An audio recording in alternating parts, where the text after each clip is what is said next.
BJP वाले love करने को परेशान रहता, 23 महीना में लव करे लगे थे आदरणीय नरेंद्र मोदी जी कि आप समाज में उन्माद फैलाने की कोशिश कर रहे थे। चरित्र पुस्तिका लिखेंगे अमित शाह जी, और नहीं तो इनकम टैक्स सीबीआई का रेड हो जाएगा इन लोग के यहाँ। इनकम टैक्स ईडी और आईटी के डर से भारतीय जनता पार्टी के विधान पार्षद सदन को चलने नहीं देंगे। हम तो विपक्ष के साथ पॉलिटिकल लव करना चाहते हैं, लेकिन आप हमसे हेट करते हैं। हेट करने का कारण आप नहीं है, हेट करने के कारण अमित शाह जी का पुलिंदा लेकर के आए थे माननीय अमित शाह जी, और उन्होंने आरोप सरकार पर लगाया।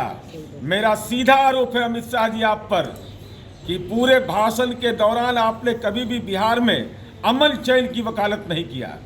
इसका मतलब नीयत आपका साफ स्पष्ट था कि आप समाज में उन्माद फैलाने की कोशिश कर रहे थे। 24 घंटा हो गया, अमित शाह जी आपकी जुबान खामोश क्यों है?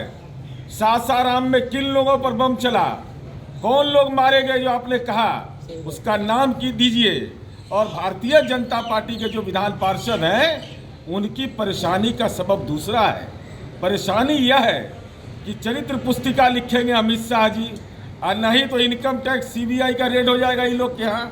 तो ये लोग आकर करके अपने पक्ष में दलील दे रहे हैं। इनकम टैक्स ईडी और आईटी के डर से भारतीय जनता पार्टी के विधान पार्षद सदन को चलने नहीं दे रहे हैं। ये तो रेड आपके यहाँ होता है, महागठबंधन के नेताओं को डर लगा है ना कि अमित शाह जी के पक्ष में नहीं बोलेंगे तब क्या होगा।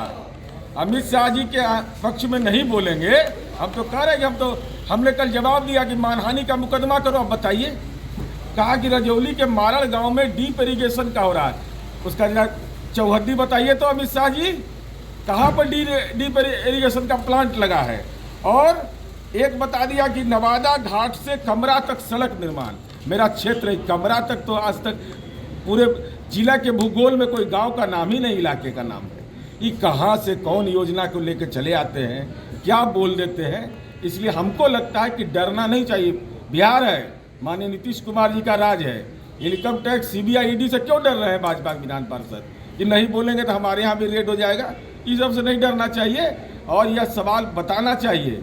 सरकार हर सवाल का जवाब सदन में देने को तैयार है, लेकिन धैर्य से सुनिएगा ना कि एक तरफा मामला चलेगा, एक तरफा घिरना। हम तो विपक्ष के साथ पॉलिटिकल लव करना चाहते हैं कि आप करिए, हम सवाल का जवाब देने को तैयार हैं, लेकिन आप हमसे हेट करते हैं। हेट करने का कारण आप नहीं है, हेट करने के कारण अमित शाह जी हैं।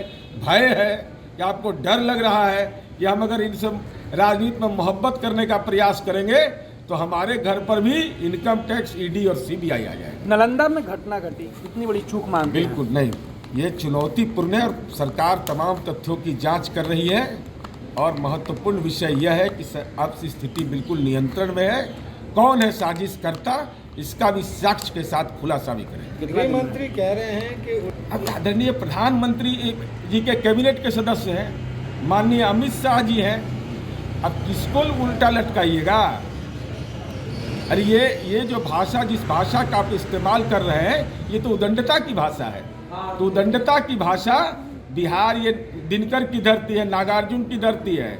यहाँ साहित्य के क्षेत्र में बड़ा हस्ताक्षर हुआ है। आपकी राजनीति में उदंडता का जवाब तो 2015 में दे दिए। अब भाषाई सीबीआई ईडी इनकम टैक्स से काम ले चला है, तो ये भाषाई उदंडता का परिचय दे रहे हैं। लेकिन भाषाई उदंडता का भी tit for tat Harishankar Parsai के व्यंग के माध्यम से आपको जवाब दिया जाएगा। कब तक लव कीजिएगा बीजेपी से? बीजेपी से लव कब तक? बीजेपी वाले लव करने को परेशान रहता, 23 महीना में लव करे लगे थे आदरणीय नरेंद्र मोदी जी। 23 महीना में हमारा डीएनए खराब बता रहे थे, और 23 महीना में लव होने लगा उनको।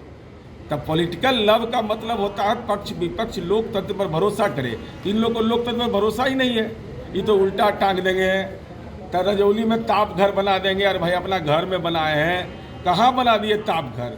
ये ताप घर गृह मंत्री जी आपके निर्वाचन क्षेत्र में है रजौली, या वह ताप घर आपका जो दिल्ली आवास है सुरक्षा के घेरे में वहाँ बनाया है, या राजनीति का दिमाग का ताप घर आपने बनाया? ये तो आप बताइए।